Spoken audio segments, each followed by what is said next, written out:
Hi guys, இன்றைக்கி ஒரு office mini vlog பார்க்கலாமா? வாங்க.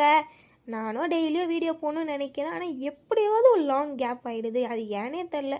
என்னுடைய லேசினஸ்ஸா இல்லை நான் ஒர்க் போகிறதுனால மறந்து போயிடுறேன்னா ஒன்றும் புரியல. நீங்கள் யாராவது யூடியூப் சேனல் வச்சுருந்தீங்கன்னா டெய்லியும் எப்படி வீடியோ போடுறீங்கன்றதை மறக்காமல் கமெண்ட் பண்ணுங்கள். ஓகே, எப்போ போல் கேப் பிடிக்கிறதுக்காக அப்படியே நடந்து ஃபாஸ்ட்டாக போயிட்டு இருக்கேன். வயசாயிடுச்சு போல், ஏறி நடக்கவே முடியல, மூச்சாக வாங்குது. நான் கேபை விட்டுருவேன்னு நினச்சேன், ஏன்னா சரியான டிராஃபிக்கில் மாட்டிக்கிட்டேன். நல்ல வேலை எப்படியோ கேபை பிடிச்சிட்டு எப்போ போல் ஆஃபீஸ் போயிட்டு கொஞ்ச நேரம் ஒர்க் பண்ணிவிட்டு 7:30 பிரேக் போயிருந்தோம். வெஜ் பப்ஸும் ஃபில்ட்ரு காஃபியும் சும்மா நல்லா சாப்பிட்டு முடிச்சுட்டு அகெயின் போயிட்டு ஒர்க் பண்ணோம். ஒர்க் பண்ணிவிட்டு அப்புறம் நைட் ஷிஃப்ட்டில் எப்போவும் போல் சாப்பிட போயிட்டோம்.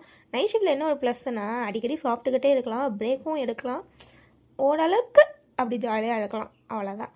பீட்ரூட் ரைஸும் பொட்டேட்டோ சிப்ஸும் சாப்பிட்டுட்டு அகெயின் வந்து வேலை பார்த்துட்டே இருந்தோம். அதுக்கப்புறமா சரி டீ குடிக்கலான்னு சொல்லி போனால் கடையை மூடிட்டாங்க. நைட் ஷிஃப்ட் கடைங்களை மதிக்கவே மாட்டுறாங்க, கடையை மூடிட்டு போயிடுறாங்க. இட்ஸ் ஓகே, என்ன பண்ணுறதுன்னு சொல்லிட்டு கேப் ஏறி வீட்டுக்கு போயாச்சு. நெக்ஸ்ட் வீடியோவில் பார்க்கலாம் கைஸ். ஓகே, பாய்.